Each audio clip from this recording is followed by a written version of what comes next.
Merhaba, hoş geldiniz. Burada olmak çok zor. Bunu beklemiyordum, itiraf edeyim ki. Ee,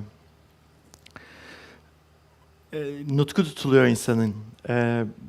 3 dakika önce arkada daha iyiydi her şey. Ee, Şunun peşindeyim biraz. Burada anlatacaklarım bir başına konuşmak zaten yeterince zor.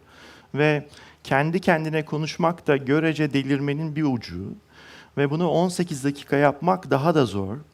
Ola ki katkı sağlamak, çünkü bu tamamlanmış bir süreç değil, olmaması için de çabalıyorum ve bu oluşuş devam etmekte. Lütfen sataşın, seslenin. Çünkü bu böyle tek taraflı bir şey olması beni çok rahatsız ediyor. Ee, yani peki, şöyle yani çok zor bir konu. Neresinden tutacağımı bilmiyorum. Galiba en başı. Çünkü size anlatacaklarımın hep en arkasına, en başına gitmeye çabaladım. Hatta fotoğrafı seçerken de benim bu zamandaki halim ile gerçekten çok önceye ait elimdeki kanıtlardan yola çıktım. Bu benim hikayem. Muhtemelen sizde daha şahaneleri var ya da en az bu kadarı var. Bunları paylaşmanın gücüne inandığım için ve bizi buraya davet eden ekibe inandığım için kalktım geldim. Şimdi sizinle önce gerçekten burada olduğunuz için ve bu konuşmaya değer gördüğünüz için hepinize çok teşekkürler ve hepimiz hoş geldik.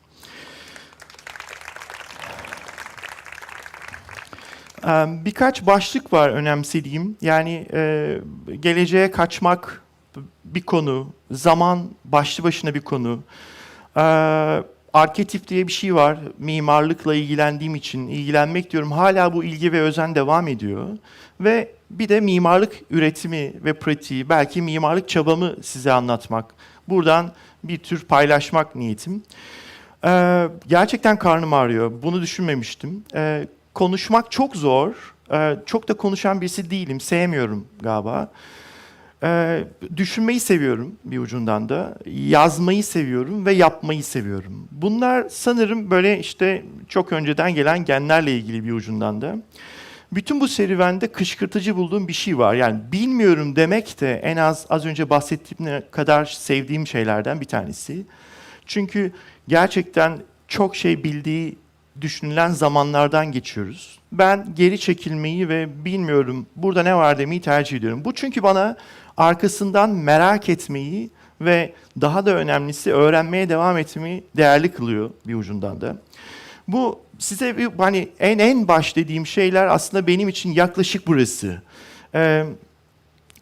Size anlatmaya çabalayacağım şey, e, evet, kalem deniyoruz ama hani geldi. Şimdi bu kalem tabii benim önümdeki ekranla orası fark var. Bu gördüğünüz bulutun kendisi, sanırım geç kaldım. Peki, özür dilerim bu karışıklık için. Şimdi yakaladım. Size aktarmaya çalıştığım şey bu. Burası benim evim neredeyse ve bu büyük bir sessizlik. Ya da siz buna bulutumsu okuyabilirsiniz ya da gerçekten bunu nasıl okuduğunuzu çok merak ediyorum. Bu belki sıvı, belki gaz ve belki katı bir şey. Belki bir oylum. Dışı var, çeperleri var, toz zerreleri var belki de. Ama benim için büyük sessizlik. Ve burası değerli bir taraftan. Çünkü dinlemek için oraya inmek gerekiyor bir ucundan. Bu heyecan verici, doğurucu ya da besleyici olduğu kadar gerçekten tehditkar da olabiliyor.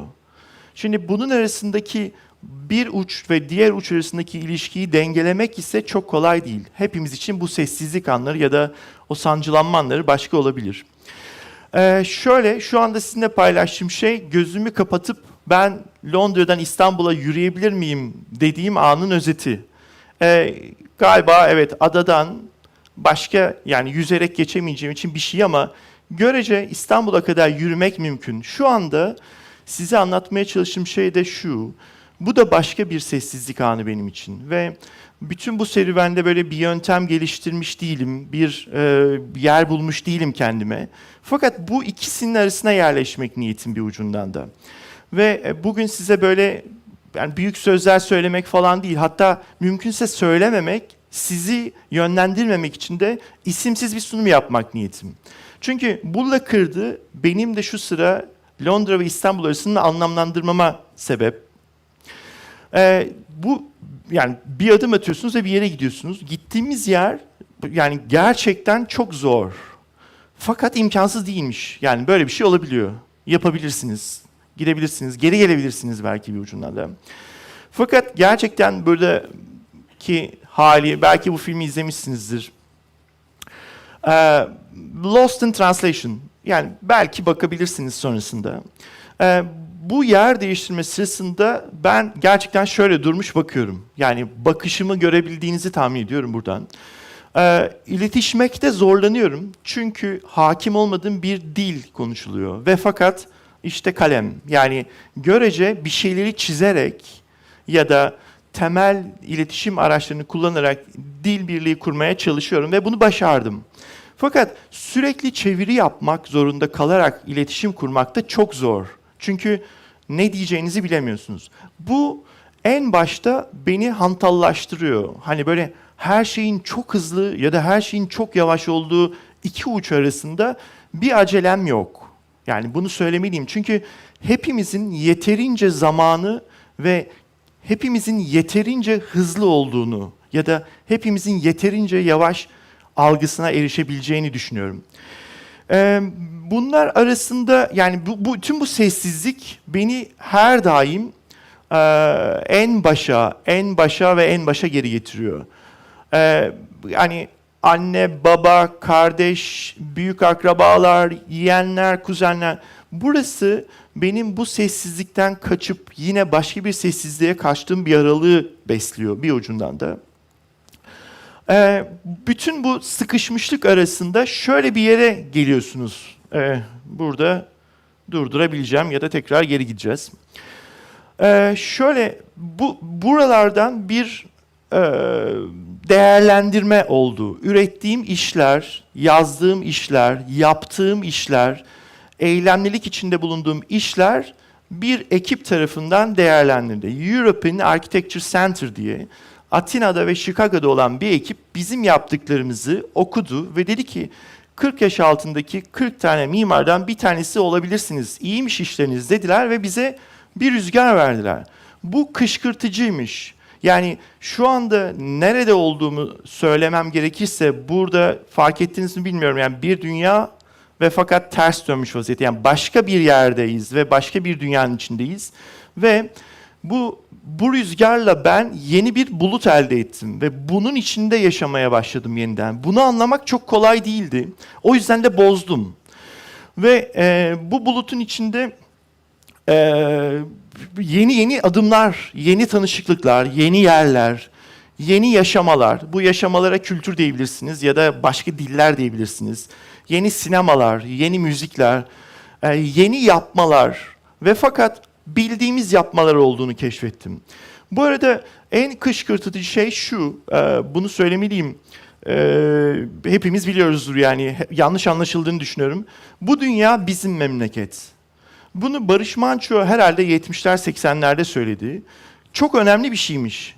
Hani siz özellikle yani şu sıra işte sınırlar, kimlikler, devletler, işte pasaportlar, hüviyetler arasında bir tür etiketler ve paketler arasında kendinize yer bulmaya çalışıyorsunuz. Yani bulmaya çalışıyorsunuz derken ben de bulmaya çalışıyorum yani bir ucundan.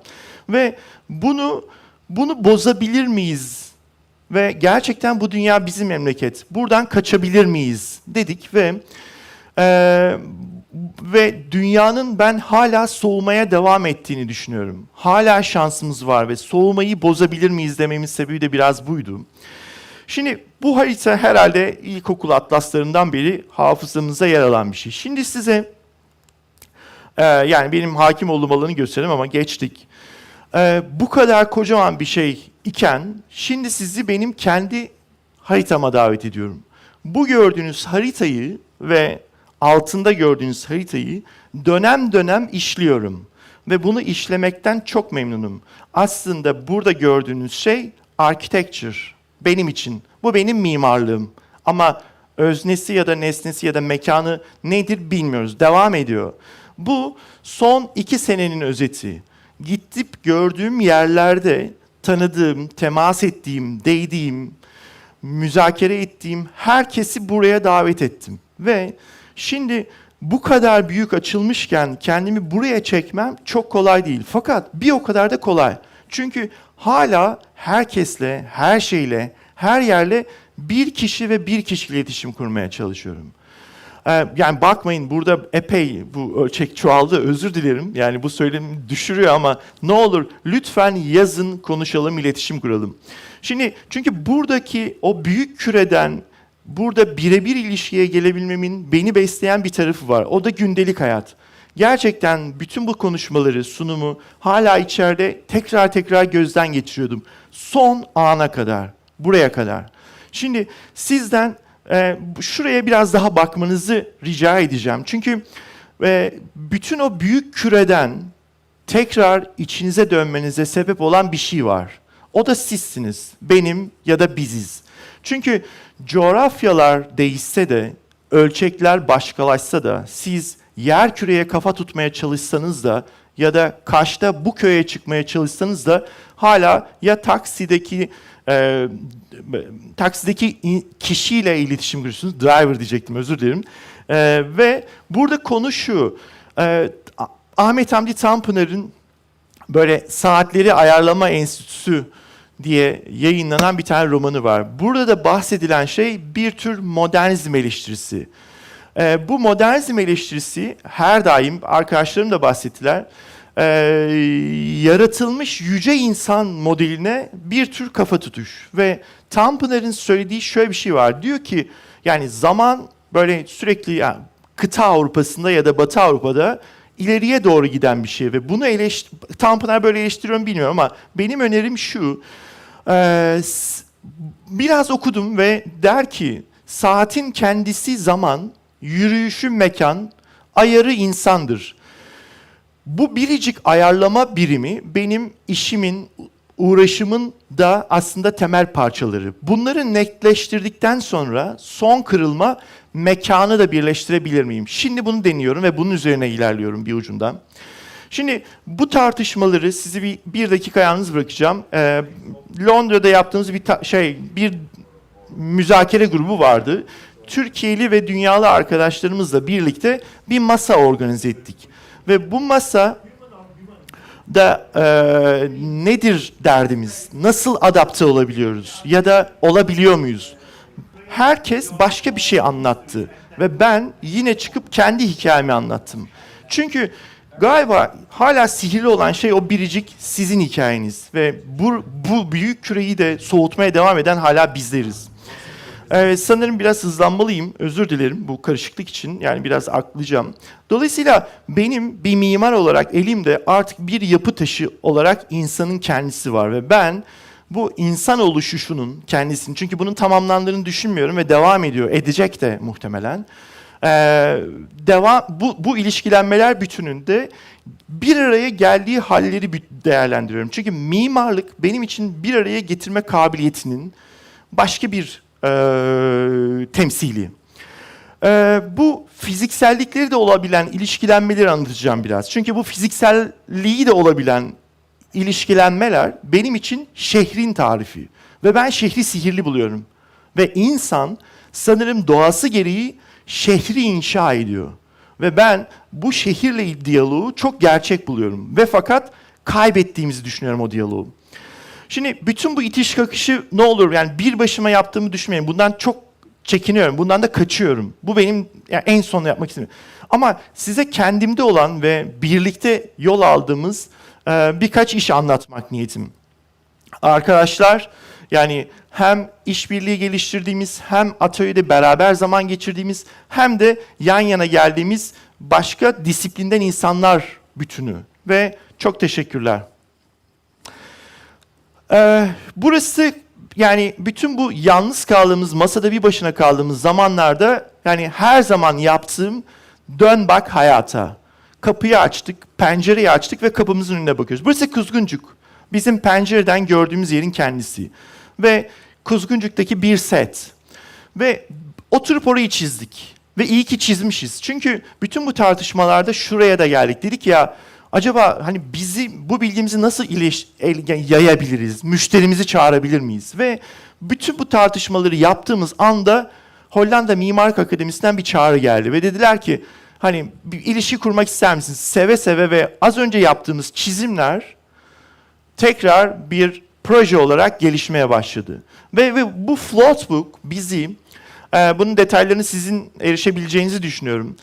Forumlar ve karşılık heyecanıyla birlikte bizi o hani mekanizmanın değerlendirmesinde ödüle değer kıldı. Bunu çok kışkırtıcı buluyorum. Çünkü gerçekten kapınızın önünün bu kadar büyük bir alana açılacağını tahmin edemiyorsunuz. Yani kapıyı açıyorsunuz ve Londra'ya geliyorsunuz. Yok artık.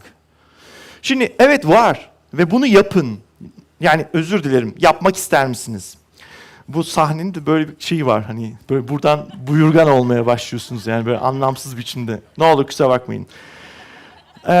Şimdi bu örgütlenisi ilişkiler meselesi üzerinden konuşurken böyle çok sevdiğim bir dostumla muhabbet ediyorduk. Yani dedi ki sen ne mimarlığıyla uğraşıyorsun falan. İşte ben dedim ki yani bu ilişkilerin yan yana gelmesi benim için önemli falan. Ha dedi, yani bu Google'da böyle bir şey ararsak mimarlık hizmeti sen işsiz kalırsın falan dedi. Ve fakat aradığımız şey iş değil, içerik. Ve emin olun o içerik sizi nerelere kadar götürüyor. Bu bahsettiğimiz Floatbook ve işte Karşılık ve işte Kuzguncuk Bostan Celtics ve işte Kaleci Mert. Yani bütün bunları temsil ederek siz bir mimarlık üretiminin içerisinde yer alabiliyorsunuz. Bunu kışkırtıcı buluyorum. Bu da bahsettiğimiz çizimler, takım arkadaşları, takım ve yerleşim. Şimdi bütün bu haller içerisinde size anlattığım işte insan benim için bir arketip, coğrafya esnettik, yol aldık falan. Bu dünya bizim memleket dedik.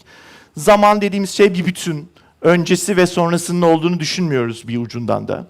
Sonra böyle bütün bunlar olmaya devam ederken kendimi çok mimar, çok dünyalı, çok kuzguncuklu, çok Stoke-Newington'lı falan hisseder buluverdim.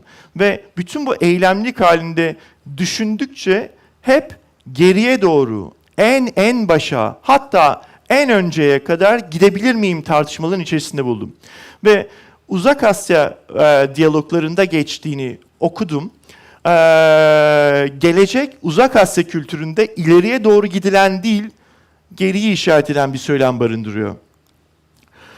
Bu yani o bahsettiğim en öncelere ait şeylerden bir tanesi. Hala defter, hala kalem, hala çizgi, hala maketler, hala mümkün ise elde yapabilsem keşke dediğim inşa etmeler. Şimdi bütün buradan toparlıyorum ve gelecek dediğimiz şey beni çok ürkütüyor bir ucundan. Ürküttü ama artık ürkütmüyor. Çünkü şu sıra etrafımdaki herkes sürekli istem dışı ya da istekli yer değiştirmeye başlamışken buna bir tarif geliştirmek çok kolay değildi. Ama benim için bu tarifin adı kaçmak demeyelim, sızmak ya da esnetmek ya da alan kazanmak. Bunu şöyle tarifleyebilirim. Bir ara dinleyin ne olur. Ezgi'nin günlüğünün bir parçası var. Eksik bir şey mi var? Ve orada geçen sihirli bir cümle. Gökyüzünün ciğerinize dolmasına izin verir misiniz? Bu size büyük bir alan kazandırıyor. Ve o alan inanamazsınız. Nefes alın ve verin tekrar. Şimdi bütün buralarda size yani benim yöntemim bu. Belki isterseniz denersiniz. Yani ben şunu düşünüyorum yani. Olamaz diye bir şey yok. Çağırdım ve seslenin, gelecek olan gelir. Ya da çığırın, gelecek gelir. Gelir, geliyor, gelecek, geldi diye beklemeyin. Geleceği çağırın, o geliyor, bana geldi. Şimdi buralara kadar gelmeme, evet Tanpınar, evet mimarlık pratiği, evet yoga pratiği çok destek oldu. Ama bahsettiğim o zamanın öncesi, sonrası ve geleceği diye bir şeyin olmadığını düşünüyorum. Ve bütün bu seviyeyi uzun ve büyük okumayı değerli buluyorum bir ucundan da. Çünkü öznesinde hala insan var. Şimdi size burada bir mektup paylaşmak aslında bu bahsettiğim yapı taşı içerisinde. Bütün bu sıkışıklık arasında bir mektup aldım. Bir kooperatif benden yerleşim düzeniyle ilgili olarak proje istemişti. Ve bunu okumaktı niyetim size ama gerçekten özür dilerim. Burada yine önemli bulduğum şey şu. Mimarın rolü ve bunun çağrılma biçimleri siz nasıl isterseniz öyle oluyor. Burada mimarlık hikayesinden bahsettim. Sizin hikayenizin ne olduğunu çok merak ediyorum. Lütfen çağırın. Hoşça kalın.